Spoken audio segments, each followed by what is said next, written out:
Hello viewers, আসসালামু আলাইকুম। আশা করি সবাই ভালো আছেন। বরাবরের মতো আরেকটি রেসিপি নিয়ে আপনাদের মাঝে হাজির হয়েছি। আশা করি অন্যান্য রেসিপির মতো আমার আজকের রেসিপিটা আপনাদের কাছে ভালো লাগবে। আজকে শেয়ার করব আলু দিয়ে ডিম রান্নার রেসিপি। চলুন তাহলে মূল উপকরণে চলে যাই। এখানে আমি একটি কড়াই গরম করে নিয়েছি এবং সামান্য পরিমাণে তেল অ্যাড করলাম। তেল গরম করে নিব। গরম করে নেওয়ার পরে একটি আলু এভাবে আমি কেটে নিয়েছি, দেখতে পাচ্ছেন কীভাবে কেটে নিয়েছি। দিয়ে সামান্য পরিমাণে লবণ মাখিয়ে হালকা করে ভেজে নেব। হ্যালো ভিউয়ার্স, আপনারা যদি আমার চ্যানেলে নতুন দর্শক হয়ে থাকেন তাহলে আমার চ্যানেলটিতে সাবস্ক্রাইব করবেন এবং পাশের বেল বাটনটি অল করে দিবেন, যাতে করে আমি যে ভিডিওগুলো আপলোড দিব প্রথমে আপনাদের ফোনে নোটিফিকেশন চলে যাবে এবং দেখতে পাবেন।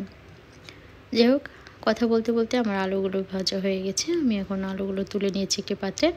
একই তেলের মধ্যে আর একটু পরিমাণে তেল অ্যাড করলাম এবং 4টি ডিম সিদ্ধ করে নিয়েছি এবং হালকা করে চিড়ে নিয়েছি। সামান্য পরিমাণে লবণ অ্যাড করে হালকা করে ভেজে নেব, খুব বেশি ভাজবো না। বেশি ভাজলে উপরের ডিমের অংশগুলো শক্ত হয়ে আসবে, তাই বেশি ভাজা যাবে না। আর এখানে আমি হলুদ অ্যাড করলাম সামান্য পরিমাণে কালারের জন্য।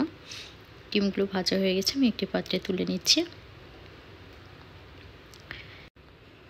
এখন এই তেলের মধ্যে দিয়ে দিলাম পরিমাণ মতো পেঁয়াজ পেস্ট, দিয়ে দিচ্ছি স্বাদ অনুযায়ী লবণ, দিয়ে দিচ্ছি জিরের গুঁড়া পরিমাণ মতো এবং লাল মরিচের গুঁড়া দিয়ে দিচ্ছি হাফ চা চামচ, আর সামান্য পরিমাণে হলুদ গুঁড়া অ্যাড করছি।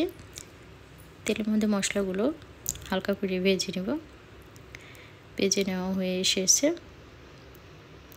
এ পর্যায়ে আমি সামান্য পরিমাণে পানি অ্যাড করে মশলাগুলোকে কষাই নেব। কষাই নেওয়া হয়ে এসেছে। এখন বেশি পরিমাণে পানি অ্যাড করছি। এরপর দিয়ে দিচ্ছি ভেজে রাখা আলুগুলো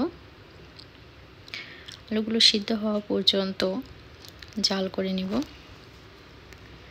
ঢাকনা দিয়ে ঢেকে দিচ্ছি এবং কিছুক্ষণ ওয়েট করব। ঢাকনা তুলে দেখি আলুগুলো অনেকটাই সিদ্ধ হয়ে এসেছে। এ পর্যায়ে ভেজে রাখা ডিমগুলো দিয়ে দিচ্ছি। আরও কিছুক্ষণ জাল করে নেব।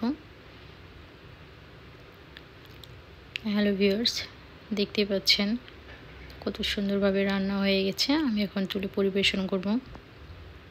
হ্যালো ভিউয়ার্স, এই ছিল আজকের আলু দিয়ে ডিম রান্নার রেসিপি।